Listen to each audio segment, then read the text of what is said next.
Boa noite.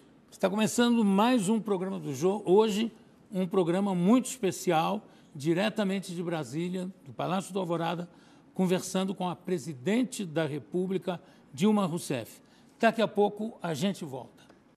Presidente, sabe que eu comecei a ter uma reputação de petista fanático, porque eu saí em sua defesa no programa Meninas do Jô, quando começou aquela onda absurda e louca de fora Dilma, fora Dilma.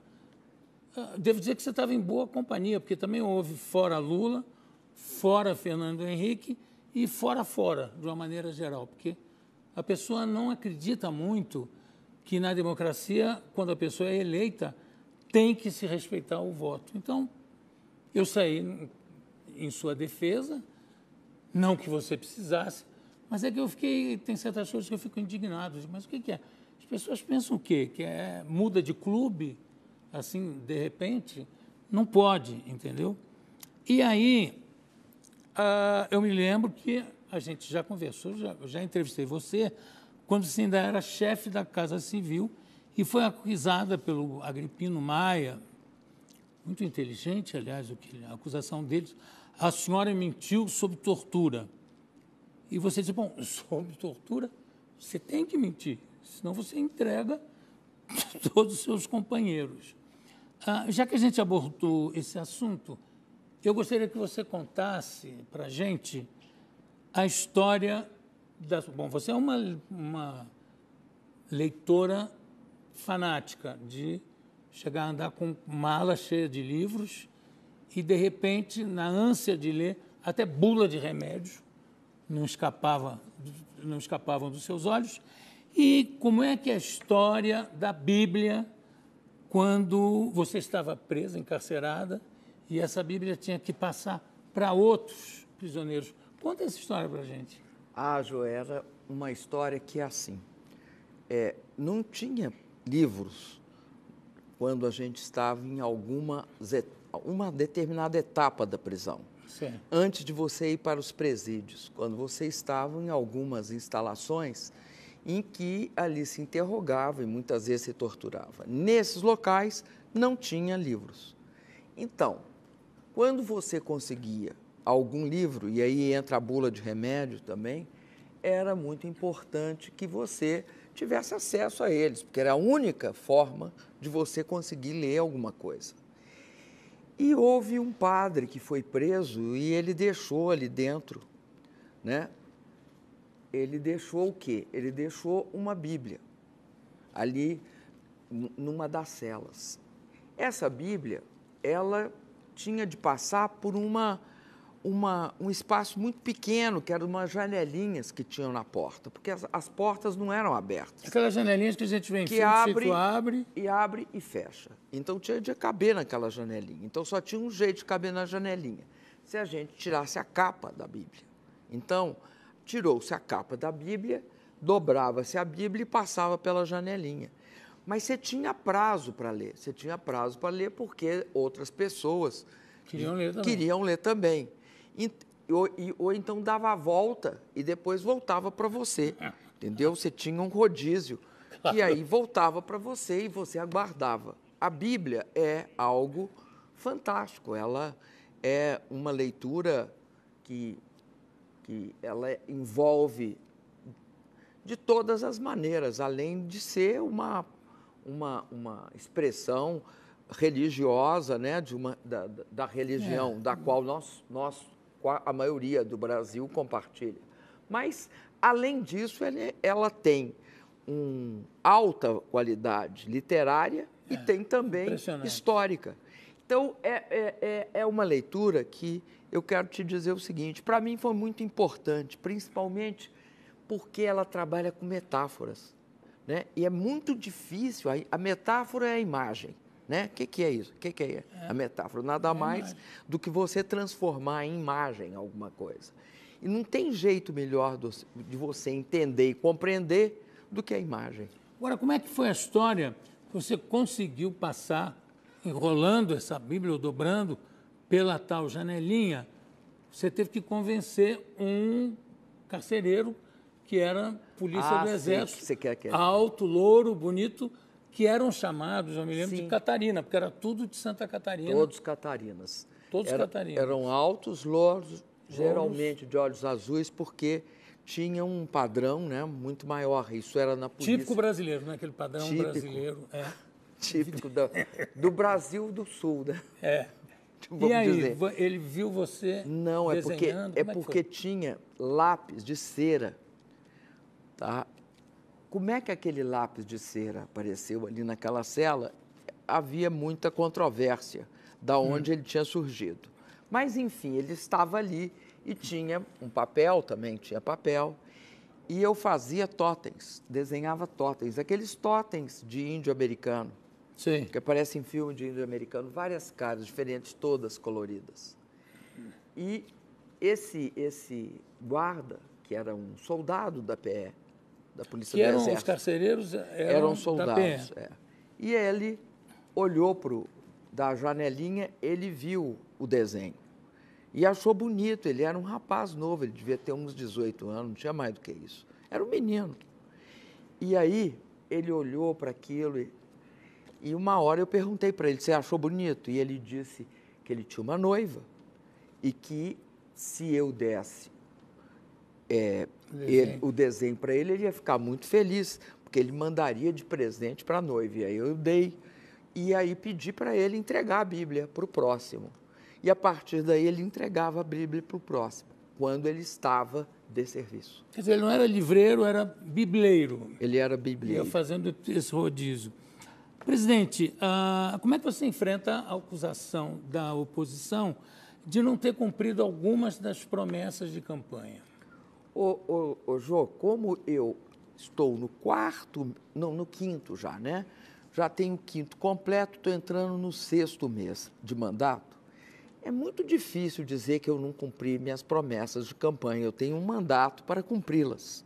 Quais são as minhas promessas de campanha? A minha promessa de campanha é fazer o Brasil crescer e continuar a política de distribuição de renda e investimento em infraestrutura. Veja bem, Jô, nós precisamos de fazer ajustes fiscais. Por que nós precisamos de fazer ajustes fiscais? O mundo está no 7º ano da crise. E se você olhar, nem os Estados Unidos, nem a Europa, muito menos a China, saíram da crise. A China, inclusive, entrou nos últimos 2 anos. O que nós fizemos diante da crise que começou lá em 2008? Nós utilizamos tudo o que podíamos. E o que nós utilizamos? Nós utilizamos o orçamento da União. O orçamento da União bancou redução de imposto. Abrimos mão de imposto para impedir que o desemprego e a redução de salários começasse lá atrás, em 2009, 2010, 11, 12, 13 e 14. Depois, nós ampliamos o crédito. E aí, nós financiamos bens de capital com juros baixos. Financiamos também o consumo das pessoas. Financiamos segmentos econômicos, investimentos em infraestrutura. Tudo com juros mais baixos e tudo às custas do Tesouro. Além disso, se você for ver as desonerações, não só desoneramos bens de capital, mas desoneramos a cesta básica. A cesta básica hoje no Brasil está inteiramente desonerada, ou seja, ninguém paga imposto por precisar de consumir os produtos essenciais para a sua sobrevivência. Além disso, nós tivemos uma série de políticas para beneficiar e assegurar que o país continuasse crescendo. Bom, nós esgotamos tudo o que podíamos. A crise durou mais do que a gente esperava. Além disso, Jô, no Brasil, nós passamos pela pior seca dos últimos tempos. No Nordeste, ela não é tão estranha. Ou seja, o Nordeste geralmente teve, no passado, secas terríveis. Esta é uma das maiores. Mas, aonde não havia seca antes e que teve uma seca nos últimos 2 anos e meio, 3 anos, bastante forte. No Sudeste. No Sudeste, você vê São Paulo e em toda aquela região onde está a chamada caixa d'água do país, que são os grandes reservatórios que acumulam água, e quando acumulam água, a gente tem água e a água não paga. A água é grátis. Então, o preço da energia é mais barato. Quando não tem água, você paga, porque você tem de pagar o gás, ou o carvão, ou o óleo diesel, enfim, tudo combustível que você queimar. Então, o que acontece? Acontece que a seca produz 2 coisas ruins. Primeiro, aumenta o preço dos alimentos, tá? Porque não tem seca. Isso a gente vai falar mais tarde sobre isso. E aumenta também a tarifa de energia. Então, não é uma questão que se pode prometer ou não, porque ninguém controla a seca. Eu não controlo a seca. O que eu posso fazer é reagir à seca, e nós reagimos à seca. Infelizmente, você vai ter um pico de inflação. Você tem um pico de preços determinados pela inflação e também, aliás, pela inflação, pela seca, tanto de alimentos como de energia. E também o dólar, né? Você tem uma correção do dólar internacionalmente já desde da metade do ano passado para cá. A primeira coisa, você, quando acorda, a primeira coisa que você pergunta é como é que está o preço do dólar? Não, porque é impressionante como o preço do dólar influi na economia do mundo inteiro. Influi. O preço do dólar tem 2 aspectos. Um muito negativo, que é esse. Logo que você tem um ajuste, ou seja, você passa a ter mais reais para comprar um dólar, o primeiro efeito disso é aumentar os preços internos. O segundo efeito é complicar a vida de quem viaja para o exterior. Agora, tem um efeito positivo. Torna os produtos exportados brasileiros mais baratos. Então, no curto prazo é ruim. No médio prazo, a situação, quando o dólar faz esse movimento, que esse movimento é um movimento de ajuste. É algo que está acontecendo em todas as economias do mundo. Então, você vai ter daqui a pouco uma consequência positiva disso. Mas eu estava te dizendo, nós estamos enfrentando uma situação que ela é momentânea. O Brasil tem uma estrutura forte. Nós estamos enfrentando uma dificuldade momentânea. Nós vamos superar essa dificuldade. Aliás, essa semana agora, Jô, você lembra, na terça-feira eu lancei um programa bastante ambicioso de investimento em infraestrutura também para ajudar o país a retomar o rumo do crescimento. Investir em rodovia, em ferrovia, o Brasil precisa de ter ferrovia. Não, acho que é um pecado nunca ter havido um investimento grande em ferrovias. No tempo de Dom Pedro II, houve um projeto, se não me engano, Barão de Mauá também, de atravessar o país com ferrovias, e um conselheiro falou para o imperador, não, é muito caro, porque tem que ter trilho para ir e trilho para voltar. E aí não seguiu em frente o projeto. Agora, eu queria mudar um pouco de assunto para perguntar o seguinte, você sempre foi firme na defesa das liberdades democráticas. Como é que é? É difícil manter essa posição diante da pressão dos radicais? E vou emendar com outra pergunta. Você se acha pavio curto? Eu posso te falar uma coisa, Jô. Eu acho que diante de radicais, o melhor remédio é a democracia. O direito à livre manifestação, o direito de expressão. No Brasil, tem de ser normal se manifestar. Eu sou daquela geração, que é a sua, nós sabemos... Muito obrigado. Sei, mas somos. Estamos ali na beira da mesma geração. Nós temos em comum a hiperinflação, que é o que sempre assusta a gente. Nós sempre assustamos, mas também temos em comum ter vivido na ditadura, né, João? Nós sabemos o valor. O Brasil não pode achar estranho as manifestações. As manifestações têm de ser vistas como algo normal. Eu sempre defenderei, João, o direito e a liberdade de expressão de quem quer que seja. Sabe por quê, Jô? Porque eu estava dizendo, a nossa geração sabe o que é viver quando qualquer coisa vira crime. Um estudante questionar a forma pela qual é organizado as matérias do seu curso, dava cadeia. Um operário querer ganhar um pouco mais, dava cadeia. Nós sabemos que o mundo não precisa ser desse jeito, não deve ser desse jeito e nós não podemos deixar que ele seja assim. Agora, pavio curto. É assim, eu sempre acho que tem um pouco de comentário seguinte, diziam assim, ela é muito dura, ela é muito exigente e ela tem pavio curto. Eu quero te dizer o seguinte, eu tenho imensa capacidade de resistir. Aprendi isso ao longo da vida, né? Me prenderam, eu aprendi. Me prenderam, me botaram na cadeia, eu aprendi a resistir. A ter aquela tranquilidade que a gente tem de ter para você aguentar, sabendo que uma hora passa. Mas olha, precisa ter agora, Jô, uma resistência. Eu acho que eu sempre digo isso, eu sou uma mulher dura no meio de homens meigos. Os homens são meigos e as mulheres são duras. Eu acho que eu sou dura porque eu não posso ser uma presidente mole. Você acha que eu sempre digo isso, mas todo mundo me diz que não. Eu acho que há uma certa dose de machismo em algumas afirmações que eu vejo, e essa é uma, né, de ser pavio curto. Isso eu acho que surpreende mais numa mulher do que num presidente homem. Você não acha que há uma... Estou dizendo que tudo seja uma coisa de machismo. Não. Mas, enfim... Também não.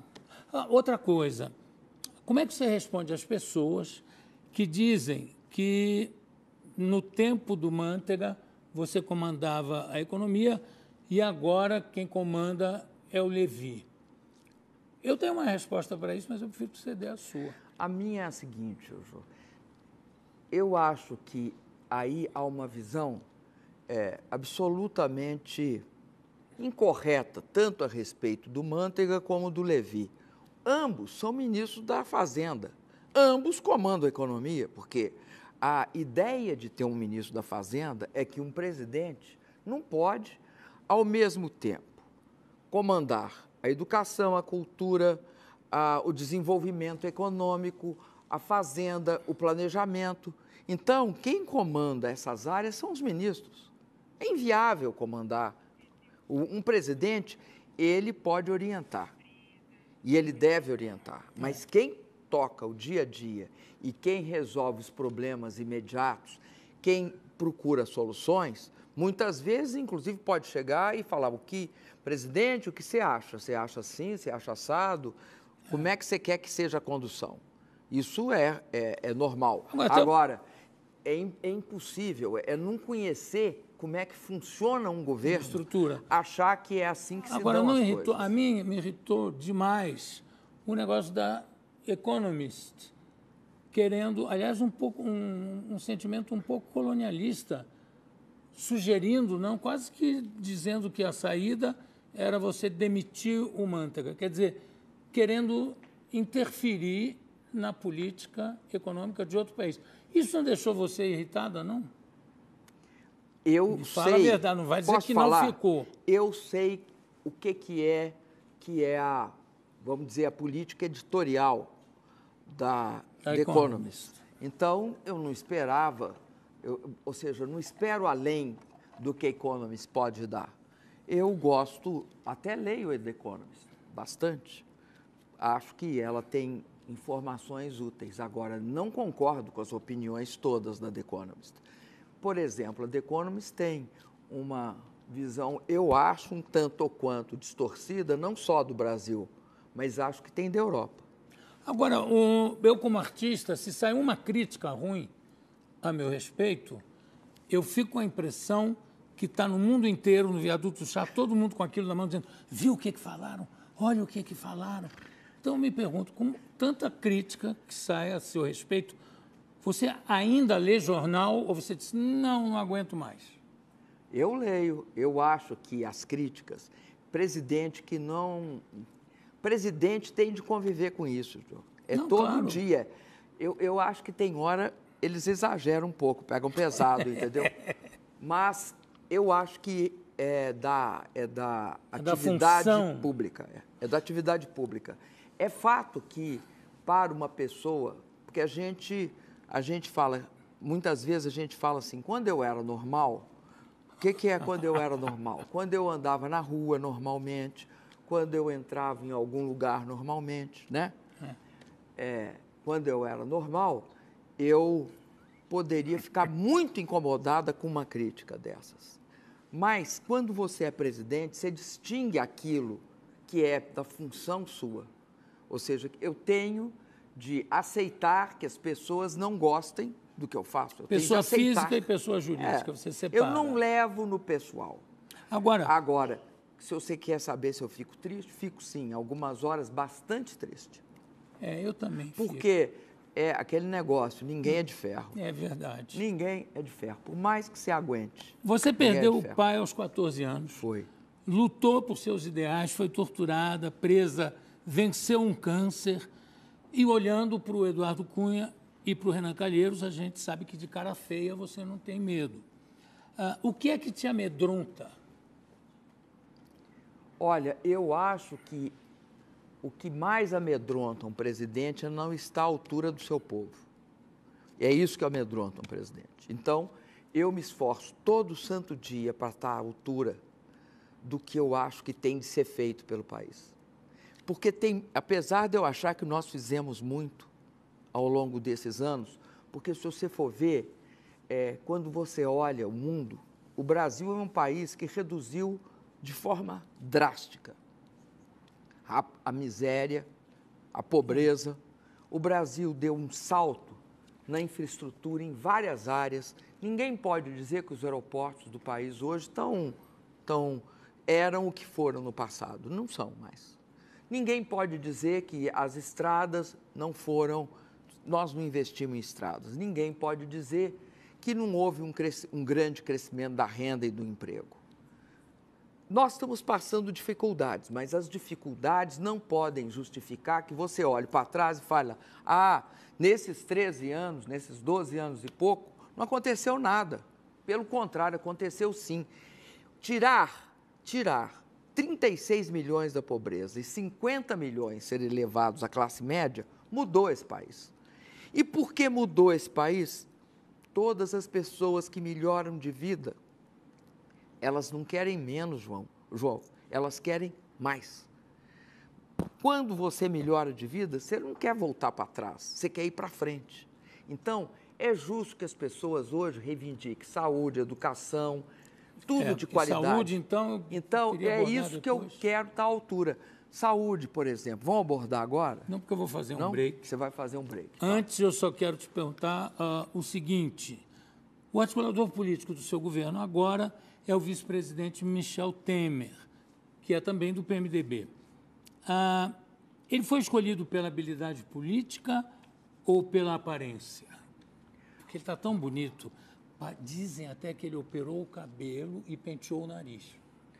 Não sei se é verdade. Ô, Jô, eu acho o Temer um grande parlamentar. O Temer foi um grande parlamentar com muita experiência. O Temer é uma pessoa extremamente hábil.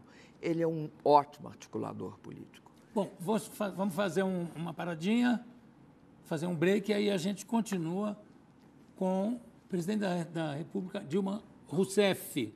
Ok? Tenho aqui ao meu lado a presidente da República, Dilma Rousseff.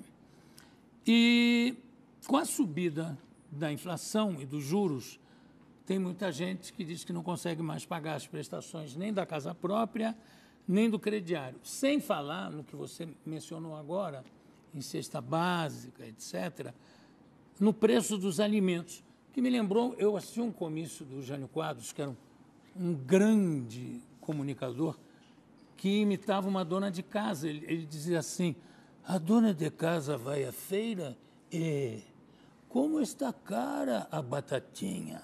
Como está cara a aboborinha? Essa subida dos alimentos não deixa você agoniada? A Dilma pessoa física. E a jurídica também. Eu fico bastante agoniada, viu, João? Eu acho que é das coisas que mais me preocupa. Por quê? Eu sei que é passageiro, mas eu sei também que mesmo sendo passageiro, como é que afeta a vida do dia a dia das pessoas. Fico preocupada porque eu acho que nós vamos ter de fazer um imenso esforço. E quero te dizer o seguinte, que nós iremos fazer o possível e o impossível para o Brasil voltar a ter uma inflação bem estável dentro da meta. Isso significa que esse processo que nós estamos vivendo, ele tem um tempo, ele não vai durar. Você tem ideia de um prazo? Nós assim, estamos esperando que melhore, no final do ano. A gente não pode chegar aqui e jurar, olha, vai melhorar no final do ano. Depende de coisas que também nós não controlamos. Mas eu acredito nisso, eu acho que, e mesmo todas as avaliações de mercado apontam por uma queda da inflação nos próximos meses. E eu sei também que no caso, por exemplo, da casa própria, né, eu acho que muita gente deve ter sofrido com essa consequência. Agora, é importante sinalizar que no Minha Casa Minha Vida, nenhuma das prestações da casa própria foi aumentada. Elas não variam de acordo com os juros, elas são fixas. Então, isso também é algo que a mim me consola um pouco. Por quê? Porque o Minha Casa Minha Vida, ele garante o acesso à casa própria a quem tem menos renda. Então, como é que uma pessoa que ganha até R$ 1.600 compra casa hoje? Compra casa porque hoje o governo assegura, e isso não vai mudar, o governo assegura que a pessoa paga uma parte da prestação, a parte menor, né, do valor da casa, e nós pagamos a parte maior. Nós pagamos em torno de 90%. As pessoas pagam em torno de 10%. Quando a pessoa ganha de 1.600 a 3.220, você tem uma mudança, mas o governo continua pagando pelo menos uns 50% a 60% da casa própria. E depois, quando ela ganha de 3.220 até 5.000, né, nós pagamos seguro, nós facilitamos a garantia, e isso significa que aqui hoje no Brasil, nós, com o programa Minha Casa Minha Vida, construímos 3.750.000 moradias. Destas, 2.200.000 estão entregues. O restante será entregue até o início do ano que vem. E agora, em agosto, início de agosto, nós vamos lançar mais 3 milhões de moradias. Porque, mesmo fazendo o ajuste, como o Brasil não passa por uma situação que ele é estruturalmente doente, pelo contrário, ele está momentaneamente com problemas e dificuldades, por isso que é importante fazer logo o ajuste para a gente sair mais rápido possível da situação. Então, o que acontece? Acontece que nós temos de, simultaneamente ao ajuste, fazer investimento em infraestrutura e manter os programas sociais, para não voltar para trás, para não voltar para aquela época que as pessoas não tinham casa, não tinham médico, não tinham acesso às coisas básicas. Eu acho que tem muito que mudar. Eu não acho que está perfeito, acho que tem muito que mudar, muito que avançar e muito ainda que construir. Bom, vamos falar um pouquinho daquilo que a gente começou a falar sobre a saúde. Eu tenho a impressão que deve afligir demais a você, porque a gente vê todos os dias na televisão doentes sendo atendidos no chão dos hospitais públicos, fila para tudo. Sabe, uma vez eu estava fazendo um show ainda na família Trapo, na Bahia, e o Golias torceu o pé. Vamos no hospital. Chegou no hospital, era uma coisa... A gente foi embora, porque tinha gente baleada no chão, gente em cima de maca, que você via que precisava de uma cirurgia urgente. E isso tem anos, se eu estou falando, anos 60, 67, E, de repente, a gente vê os telejornais que continuam a mesma coisa, uma carência na área da saúde, que eu acho que quando você vê qualquer telejornal, é uma coisa que deve te indignar também. Eu acho que não é possível passar batido por uma situação tão calamitosa. Isso te dá vontade de pegar o telefone, ligar para o ministro da Saúde? Qual é a sua reação? O presidente não pode só indignar, não. Se indignar, não. O presidente tem de fazer. A gente tem de fazer. Então, diante da situação da saúde, porque saúde em todo lugar do mundo ela é cara. Ou seja, é algo que necessita muito dinheiro para a gente tocar em frente. Bom, vamos lembrar que nós, em 2000, metade dos anos 2000, nós perdemos a CPMF, que era 40 bilhões. Se você somar, se você multiplicar esses 40 bilhões em todos esses anos, foi o que nós perdemos. Ou seja, nós perdemos, na época do governo do presidente Lula, a votação no Congresso que garantia 40 bilhões para a saúde. Bom, diante disso, eu passei a buscar soluções. Eu acho que nós fizemos um programa que foi muito bom e que continua sendo bom. Como é que é a questão do tratamento de saúde? Começa com a atenção básica. As pessoas, quando têm atenção básica, elas resolvem 80% dos seus problemas nos postos de saúde. Ocorre que no Brasil tinha posto de saúde só em regiões mais ricas e no litoral. Não, e no interior assim, tinha umas que eram não tinha, pavor. Não tinha médico. Nós tínhamos uma das piores relações entre pessoas e médicos atendendo. Então, nós fizemos o programa Mais Médico. Tivemos, assim, muita reação contrária. Mas, hoje, né, você tem médico em toda a Amazônia, você tem médico em todas as regiões periféricas das grandes cidades, você tem médico no interior de tudo quanto é cidade. Pelo menos um médico, que nem o médico tinha. E como é que funciona? O governo paga essa remuneração, porque não é um salário, é uma remuneração, uma espécie de uma bolsa, para 18.500 médicos, né? E isso significa que hoje nós atendemos, além do que tinha em 2013, 63 milhões na atenção básica. O que a atenção básica resolve? Resolve 80% dos problemas. Os problemas crônicos, por exemplo, hipertensão, diabetes, asma, os problemas usuais. Porque os outros problemas têm de ser resolvidos ou nas UPAs, que são unidades de pronto atendimento para atender o pé, esse pé do Golias que quebrou. Hoje tem umas unidades que chamam unidades de pronto atendimento. Eu até falo com tranquilidade que o governo entra só com financiamento disso, paga isso, paga a construção e paga uma parte do custeio. Quem faz essas UPAs são os estados e os municípios. Lá nessas UPAs tem esse atendimento.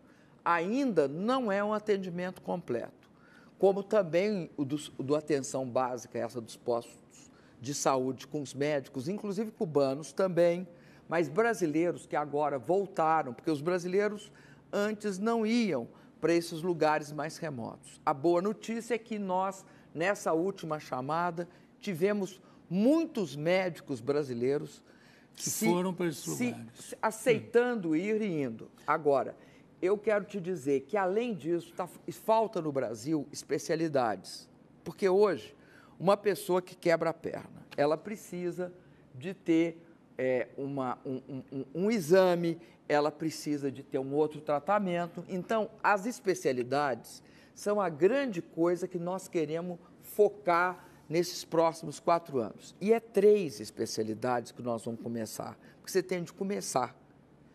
Uma é ortopedia, a outra é cardiologia e a outra é a oftalmologia. Eu esqueci de falar, né? Falei da traumatologia dos pés, né? Das quebraduras em geral. Sim. Então, são 3. E acredito também, Jô, que nós teremos de ter um grande esforço na gestão hospitalar, porque nós temos uma gestão ainda bastante frágil. É ainda bem precária, né? Agora precisa de dinheiro, viu? É verdade. Precisa.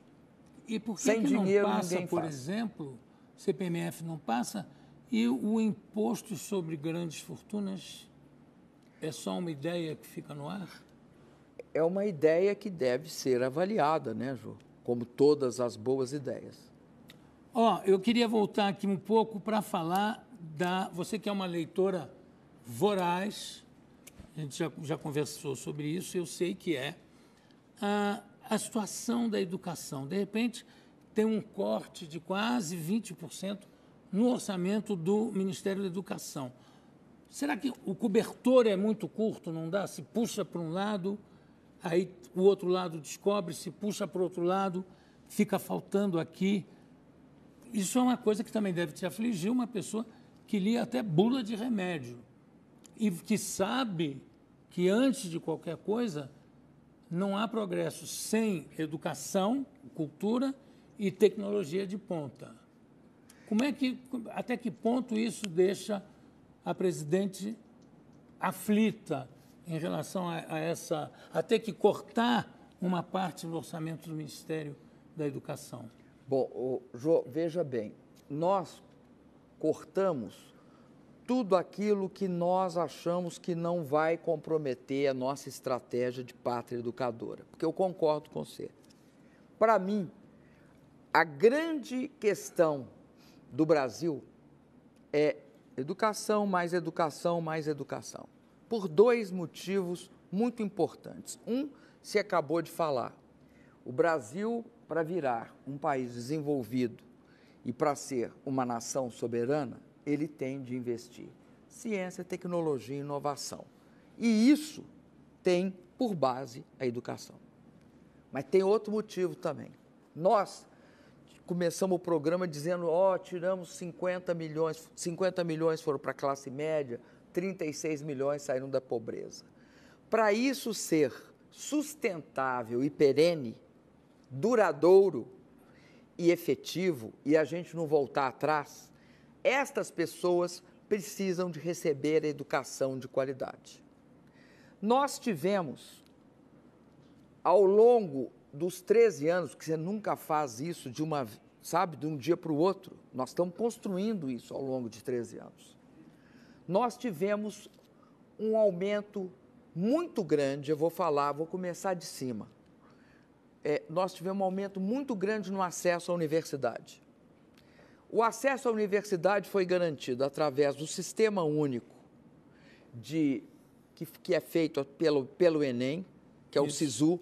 Nós nós aumentamos, duplicamos o número de estudantes que fazem hoje universidades públicas. Nós demos algo que não tinha no Brasil, bolsa em universidade privada, via imposto, tira o imposto e você paga a bolsa. O governo paga. Tira o imposto e, portanto, com esse dinheiro que não vão pagar imposto, paga-se a bolsa. Isso tudo daí, Jô, chama-se ProUni. Isso é o ProUni. E o terceiro é o FIES. O que é que o governo faz? O seu curso é de 4 anos, eu te financio para você pagar, você conclui o curso, se é de 4 anos o seu curso, você paga em 13 anos depois de iniciado. Você começa a pagar.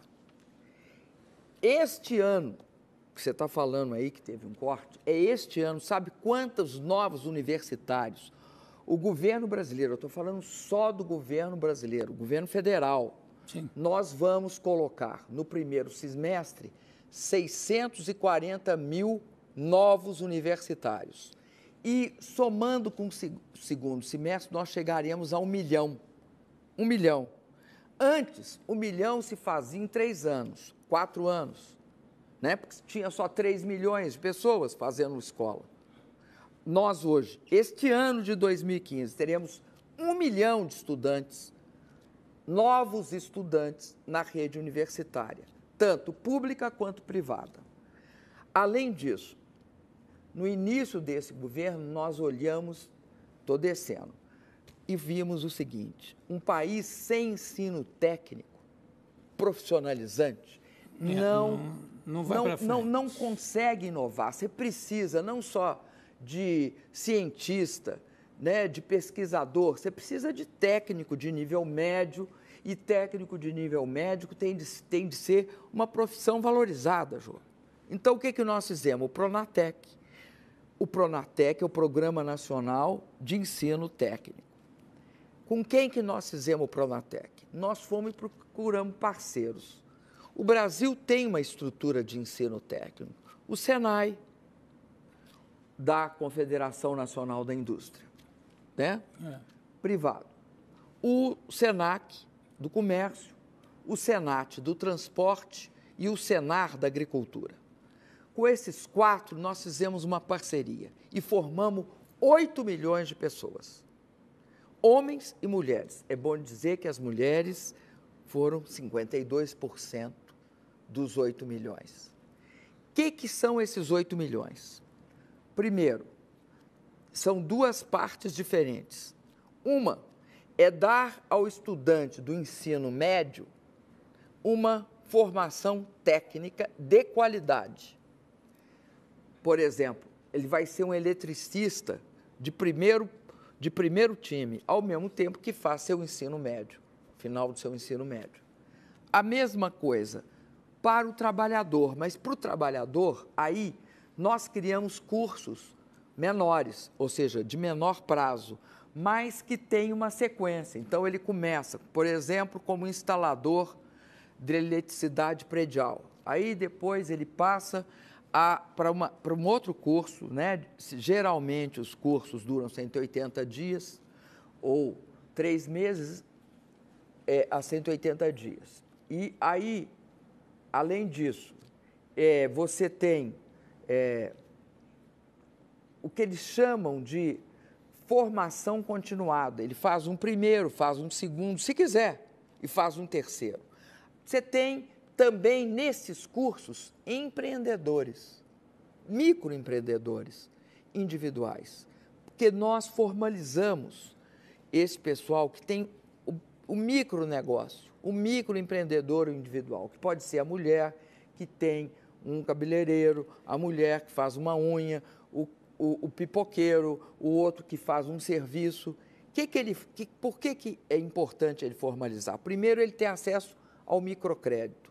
Ele pode tirar, vamos supor, R$12 mil e abrir um negocinho. Nós damos assistência para ele, ensinamos como é que ele faz as contas dele e acompanhamos isso. Ou ele pode também pagar unificado um percentual da sua atividade pequeno e ter direito à aposentadoria a partir do momento que ele cumprir os prazos. A gente já tem algumas coisas. Eu estou dizendo esses dois, eu falei desses dois, tanto da universidade como o Pronatec, porque isso é típico do governo federal. Mas eu quero te falar das creches, porque sem creche, porque o ensino, João, não pode falar assim, antes falavam assim, ou você faz um bom ensino fundamental ou você faz um ensino universitário. Não, o ensino tem de ser bom da creche ao pós-graduação. Um depende do outro, é tudo interligado. Então, por que eu preciso de creche? Antes se dizia, precisa de creche porque a mãe vai trabalhar. Eu acho que é bom para a mãe que trabalha ter creche, mas você precisa de creche, não é para ela não, é para a criança. A criança, a raiz da desigualdade está na capacidade que a criança vai ter de ser estimulada. Está no berço. Quanto mais estímulo a criança tiver, melhor é o desenvolvimento intelectual, afetivo, emocional, e melhor ela se dedica depois ao aprendizado. Então, ter creche no Brasil não é uma questão acessória, né? Não é um colorido. Ter creche do Brasil ataca a desigualdade na raiz e permite que você crie um futuro de crianças saudáveis. Por isso que nós temos o programa de 6 mil creches. Nós não fazemos diretamente as creches, a gente dá os recursos para os municípios fazerem. A mesma coisa acontece com os demais níveis até o ensino técnico. Você tem controle sobre tudo isso que você me fala e que às vezes não depende do governo federal? Tem controle sobre a realização? Posso contar uma história engraçadíssima? Pode, claro. Nós montamos o controle. E você só pode montar o controle no Brasil se você digitalizar. Você digitaliza, né? Você coloca na internet, digitaliza, sabe onde é cada uma das escolas. Então, o prefeito recebe um SMS, prefeito, né? Você recebeu tanto, você tem de fazer, e ele tem de tirar o retrato, tirar uma foto daquela creche e tem de botar no... Não, ele bota no celular dele que vem para nós, que entra na internet, né? Bom, aí nós descobrimos que um prefeito que tinha 4 creches estava mostrando a mesma creche. Você adivinha como é que a gente descobriu? Como? O cachorro era o mesmo. O cachorro parado na frente da creche era o mesmo. Das 4 creches. Das 4 creches. O que causou uma grande dúvida em nós. Que história é essa desse cachorro aí? Eu te contei essa história justamente para mostrar o seguinte: você tem de acompanhar. No Brasil, claro, todo dinheiro tem de ser acompanhado. Se você não fizer isso, você entende? Você está ou desperdiçando dinheiro ou destinando ele desnecessariamente naquele momento. Você sabe que quando o Café Filho foi eleito presidente, ele é de Natal, e tinha uma coisa no Porto de Natal, que era uma pedra imensa, e que pediram a ele que mandasse dinamitar e tirar aquilo. Ele falou, pode deixar, e deu ordens, voltou para a capital, perguntou, e aí a pedra? Aí mostraram até fotografias para ele. Está vendo, presidente? Não tem mais a pedra. Foi seguida a sua instrução, não tem mais a pedra. Tá, muito obrigado. Quando ele deixou de ser presidente, ele foi a Natal, continuava lá a pedra. Quer dizer... E a pedra era a mesma? Era a mesma. Era a mesma. É igual a minha história. Vamos falar de um assunto, o cachorro era o mesmo. Presidente, que a gente não falou ainda, mas é fundamental que a gente fale. Em 2012, você mudou o comando da Petrobras. É que você já pressentia que havia algo de podre no reino do petróleo? Olha, Ju, eu quero te dizer o seguinte. Eu não eram pessoas da minha confiança. Quando você sobe ao governo, você coloca as pessoas da sua confiança. Bom, a Petrobras não é um barquinho que você vira rapidamente, né? Então, passou um ano e eu troquei a diretoria toda e coloquei uma diretoria da minha confiança. Foi isso que eu fiz. Agora, o pré-sal, eu cheguei a lamber uma pedra do pré-sal. Eu te mostrei ela. Ficou de me mandar uma e não mandou. Vou mandar. E prometi, agora eu vou mandar. Tem cheiro, não, porque agora prometeu no ar. Tem cheiro de querosene, né? E eu lambi e senti que tinha gosto de sal. Mas eu acho que foi a minha imaginação. Tá, a pedra está aí não, né? Deve estar lá. Não, a pedra está no Planalto. É uma pedrona. Uma pedra. Tem gente que não sabe que o pré-sal já está funcionando com mais de 500 mil barris dia. Bem mais. O pré-sal... Já me perguntaram quando é que vai funcionar o pré-sal. Quando funcionar, o preço do petróleo vai estar tão baixo que não vai mais compensar. Eu queria que você explicasse um pouco sobre isso, porque isso é uma falta de informação em vários níveis, que as pessoas acham, isso aí não vai dar em nada, o pré-sal não vai dar em nada. Não tem ideia de que já está produzindo. Olha, Jô, para você ter uma ideia dessa questão, não só está produzindo, como a Petrobras ganhou o Oscar na área de... Este ano, a Petrobras ganhou o Oscar na área de óleo e gás. Mas não foi o Severo que foi receber, foi? Não, querido. Pelo foi amor de Deus. O Severo há muito tempo não está na Petrobras. Mas Foi aí? o presidente, o Bendini. Este prêmio ele é dado por capacidade de inovação e produção. Por que é inovação? Porque a Petrobras, para tirar o pré-sal, ela tira o pré-sal em torno de 5 a 7 mil metros abaixo da lâmina d'água, né? Então, aqui está a lâmina d'água, está o mar, a 7 quilômetros, ou melhor, mais de 7 quilômetros, a 7 mil metros, está o petróleo. Bom, diziam o seguinte, primeiro que a Petrobras não ia achar o petróleo ali. Segundo, que se ela achasse, ela não ia tirar. E terceiro, se ela tirasse, ele era de má qualidade. Tudo isso está errado. Não, e quarto, não ia compensar em Por causa função do preço. Primeiro, a Petrobras achou o pré-sal. De fato, é uma das maiores reservas comprovadas. Segundo, e portanto ela sabe onde está. Segundo, ela já está explorando o pré-sal há mais tempo. Nós chegamos só no pré-sal a 800 mil barris dia. A produção, já está em 800 mil barris dia. A produção de pré-sal, do pré-sal é extremamente complexa, mas a Petrobras conseguiu, e por isso ela foi premiada, ela consegue explorar petróleo lá embaixo, que são grandes profundidades, altas temperaturas e muita pressão. E isso é que ensejou ela levar o prêmio. Terceira coisa, que é uma boa notícia, o petróleo ele é de boa qualidade. Quarta questão, os custos que nós temos nessa extração são compensadores até para os níveis mais baixos que o petróleo atingiu nos últimos tempos. Agora, inclusive, ele deu uma aumentada, né? Eles são altamente compensadores. A Petrobras tem, de fato, tecnologia. Quando você tem tecnologia, você não só sabe que está ali, não só tira dali, mas você tira a custos compensadores. E é isso que é importante saber. Eu quero dizer o seguinte, a Petrobras não pode ser confundida com XYZ, em termos de números, de funcionários que cometeram irregularidades. A Petrobras tem mais de 80 mil funcionários. A Petrobras virou a página, ela registrou o balanço, ela teve as contas aprovadas na Comissão de Valores Imobiliários do Brasil e na equivalente a essa comissão nos Estados Unidos, que é a SEC.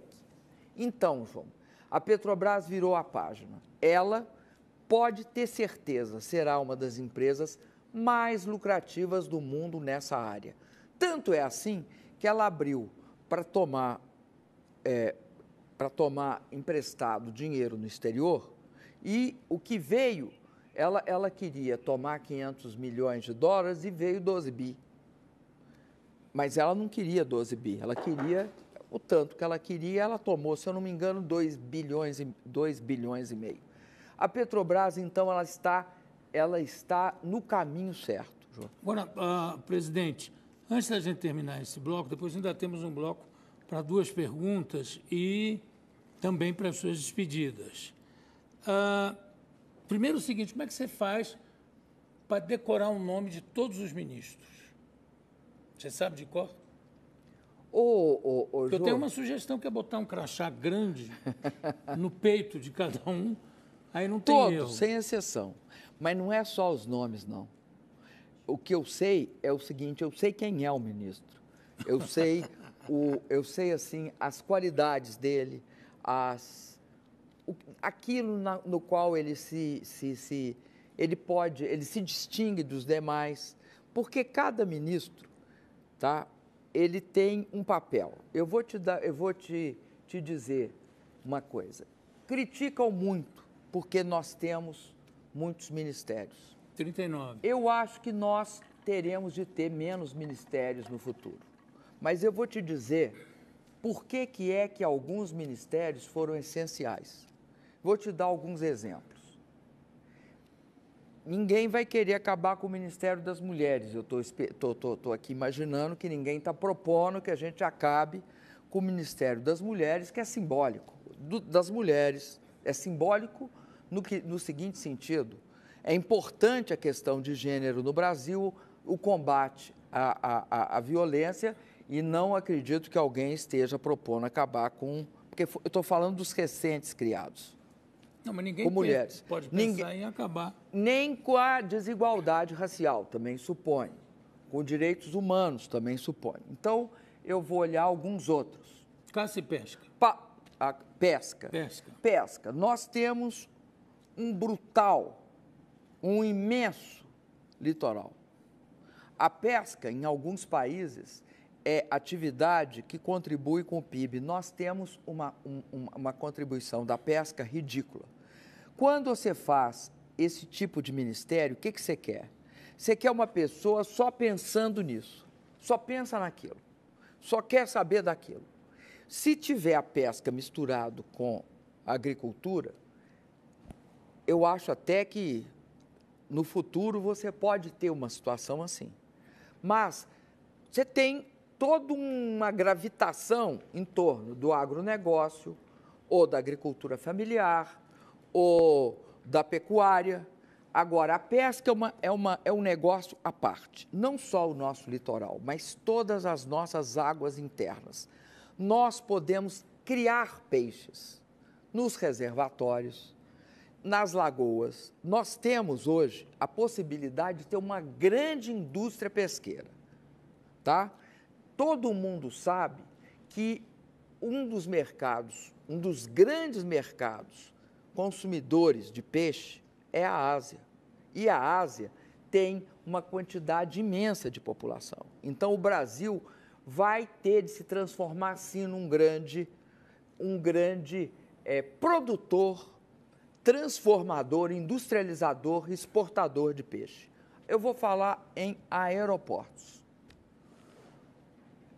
Eu arrancava todos os fios de cabelo da cabeça cada vez que aparecia que as pessoas ficavam não sei quanto tempo para tirar sua mala, o aeroporto estava com as suas instalações inadequadas. O Santos Dumont está sem ar. O ar-condicionado do Santos Dumont até hoje... Muito obrigado por você ter me dito. É um ventilador, deve botar uma pedra de gelo perto. E aí sopra. É uma coisa pavorosa. Obrigado pela crítica. Podem criticar que a gente tem uma providência. Porque você veja só. Agora, também não vale aquela, né? Do dia da inauguração lá de Congonhas, né? Nós inauguramos um baita aeroporto em Congonhas, aí viram uma goteira, uma única goteira. Falaram, está comprometido esse aeroporto, tem uma goteira ali na esquina. Não é isso. Aí não vale. O Santos Dumont você né? pode... Brasília, Minas Gerais, o aeroporto de Confins, agora, né? Nós concedemos, eles são grandes operadores internacionais junto com a Infraero. Para quê? Porque a Infraero também vai aprender e vai levar isso para todos os demais aeroportos. Na Copa, não houve nenhum atraso, o que era dificílimo. Não, venceu aquele bordão do... Imagina na Copa, imagina como vai ser na Copa. Pois é, agora... imagina na Copa e, olha, nós até podemos ter perdido de 7-1 lá dentro do campo, mas nós ganhamos a Copa fora do campo. Mas Santos Dumont, vê se você dá um jeito, porque... Eu vou dar, eu vou tirar a pedra de gelo. Bom, nós vamos terminar Não, eu vou tirar a pedra de gelo e botar ar-condicionado. Botar o ar-condicionado. É interessante, faz um barulho... Acho que é para convencer a gente que aquilo está gelando, mas não está. Eu vou fazer um intervalo para a gente ir para as despedidas e para o nosso último bloco, aqui ao lado da presidente Dilma Rousseff. Vamos lá, Willem. Tenho aqui ao meu lado a presidente da República do Brasil, Dilma Rousseff. Primeiro eu quero perguntar, estamos já no último bloco, mas eu tenho duas perguntas para fazer. Primeiro é o seguinte, você não pode mais ser reeleita, não há mais uma preocupação com reeleição, que é uma coisa que ocupou o Barack Obama durante o primeiro mandato. A gente sabe que no primeiro mandato, quando chega num certo momento, se o presidente é candidato, tem que se dedicar à campanha, porque senão não consegue se reeleger. Agora não, você não tem essa preocupação. Não dá para você tomar medidas mais drásticas, dando vazão ao seu temperamento de realizadora, sabe? Dizer, não, eu quero porque quero. Não pode fazer isso, eu estou sendo absolutamente ingênuo, como alguém que já foi candidato à presidência, perguntou, escuta, dá para eu demitir senador? Eu posso mandar deputado embora? Mas, realmente, sem essa preocupação, não tem como você agir com mais força em certos assuntos? Olha, Jô, eu acho que agir com mais força, eu tenho agido em alguns casos, até porque falaram que eu tenho pavio curto, porque, por exemplo, nós estávamos falando há pouco em ministérios específicos. Eu tenho orgulho, por exemplo, de ter aprovado a Lei dos Portos. Havia muito interesse em que a gente não aprovasse a Lei dos Portos. Ela foi aprovada. Acho que a Marco Civil da Internet. Marco Civil da Internet deu um trabalhão para aprovar. E várias outras questões. Eu acredito que daqui para frente, não é só porque eu não tenho reeleição, mas é sobretudo porque a experiência, você vai aprendendo com a experiência também, né? Você aprende. Se tem um lugar que você aprende, eu vou fazer uma imagem, eu aprendi muito em 2 lugares, sendo mãe, porque a criança te ensina, ser mãe é assim, você pensa que é de um jeito, você lê, tá? Você segue tudo quanto é padrão, mas não é nada daquilo que está escrito. É uma outra coisa, você aprende. Então, você vira uma mãe assim, experiente, bota a fralda, faz assim, entendeu? Uma mãe que não é experiente, só falta pedir desculpa para a criança para botar a fralda, você não sabe fazer. Então, eu estou fazendo essa analogia, dizendo o seguinte, também na presidência, hoje, eu aprendi com quem? Eu aprendi com o que aconteceu, com o povo, com as coisas que dão certo, com aquelas que não deram certo. Sobretudo, eu acho que tem algumas questões que você vai ficando cada vez mais maduro para encaminhar e para resolver. Eu acho, então, que a resposta não é inteiramente sim para a sua pergunta, mas ela é o seguinte, eu acho que daqui para frente, cada vez mais, nós vamos fazendo, né, o governo, né, no sentido do nós, vai fazendo as coisas assim, que são aquelas que são as demandas que nós consideramos, podemos também estar errado também, mas que nós consideramos que são as fundamentais que a população quer. E eu acho que o Brasil hoje é um país que precisa também de alteração em questões comportamentais. Eu acho que talvez seja essa a grande contribuição que nós vamos dar a partir do momento em que a gente tiver as coisas andando no seu ritmo mais rápido que nós precisamos. Como opinião de leigo, quando eu vejo certas coisas nos jornais, me dá a impressão que você, com os aliados que tem, não precisa de oposição. Porque às vezes você tem que lutar, inclusive enfrentar algumas coisas que eu vejo como malcriação, não aceitar um convite para ir jantar, sabe? São pequenas coisas que, a mim, como cidadão, me irritam profundamente. Então, fique tranquila, porque você não precisa de oposição, realmente. Não há necessidade.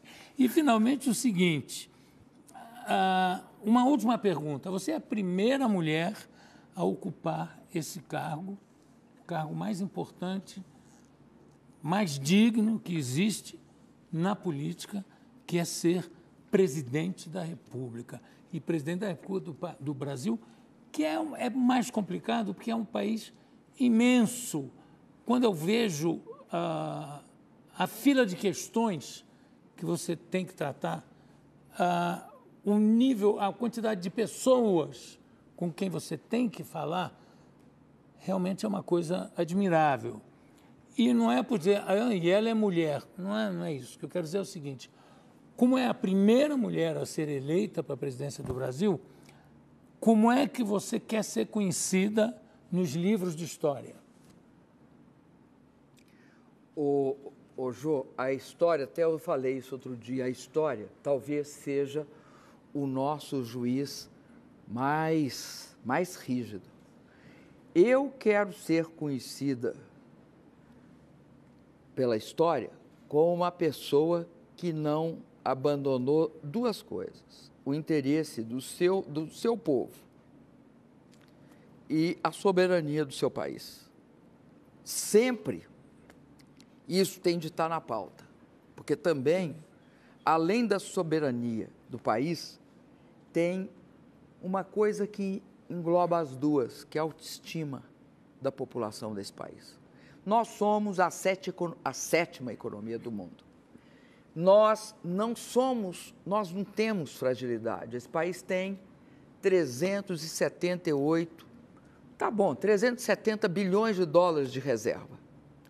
Esse país tem estruturas democráticas sólidas, tem um judiciário, tem o seu Congresso, o seu parlamento e tem o executivo, independentes e tendo de conviver com harmonia. Eu sou a favor da harmonia entre os poderes. Acho que independe do que eu acho ou deixo de achar de quem quer que seja, há um tratamento que diz respeito àquela autoridade, que ela representa um poder que está previsto na Constituição. Além disso, esse país, ele tem uma força imensa. Ele tem uma agricultura ultra competitiva, tanto uma agricultura comercial como uma agricultura familiar. Ele tem um conjunto de empreendedores fortes. Ele tem uma mão de obra, ele tem petróleo, ele tem minério. E ele tem esse povo que é fantástico. Por quê? Porque eu acho que um povo que é formado de negro, de índio e de branco, que é uma mistura, pegou das três etnias o que havia de melhor. Você imaginou se a gente não tivesse a alegria que vem com a população, que veio com a população negra? A alegria, a força, a criatividade. Você já imaginou se a gente não tivesse a contribuição da civilização portuguesa ou das outras, da onde nós viemos? E do índio, que tem essa relação absolutamente surpreendente com a natureza. Então, eu acho que nós temos tudo para ser um país que faz diferenças. A gente faz a diferença na mudança do clima, Jô. Todo mundo quer conversar com o Brasil sobre mudança do clima e fazer um acordo. Por quê? Porque nós fomos o único país que voluntariamente passou uma lei dizendo que até 2020 reduziria 36% da emissão de gás de efeito estufa. Pois bem, nós estamos, isso em relação a 2005, nós estamos em 2015, faltando 5 anos. Nós cumprimos 72% da mais ousada meta de redução do efeito do clima. Por que nós podemos fazer isso? Porque nós somos capazes de ter muita hidrelétrica, eólica, biomassa, porque nós fazemos uma agricultura chamada de baixo carbono, plantamos direto na palha, isso aumenta a nossa produtividade, reduz todos os comprometimentos do meio ambiente, porque nós somos capazes de rotar lavoura, pecuária e floresta, enfim, porque nós acreditamos que é possível crescer, incluir, conservar e proteger. Então, eu falo isso, sabe por quê, Jô? Porque eu acho que no Brasil tem uma coisa que eu não vejo em outros países. Eu acho que nós somos mais críticos conosco do que nós merecemos. Aliás, eu não acho isso. Você fez um comentário comigo sobre isso. E eu acredito que isso é algo que nós temos de saber que acontece conosco. Eu tive recentemente num país que muitos comparam com o Brasil, mas que ele tem metade da sua população abaixo da linha da pobreza. Então, nós temos grandes vantagens hoje e nós temos de saber usá-las. Por quê? Um povo que não tem esperança também não constrói o futuro. Nós precisamos de esperança, nós precisamos da confiança do povo em si mesmo. Muito bem, eu quero agradecer à presidente Dilma Rousseff por essa entrevista.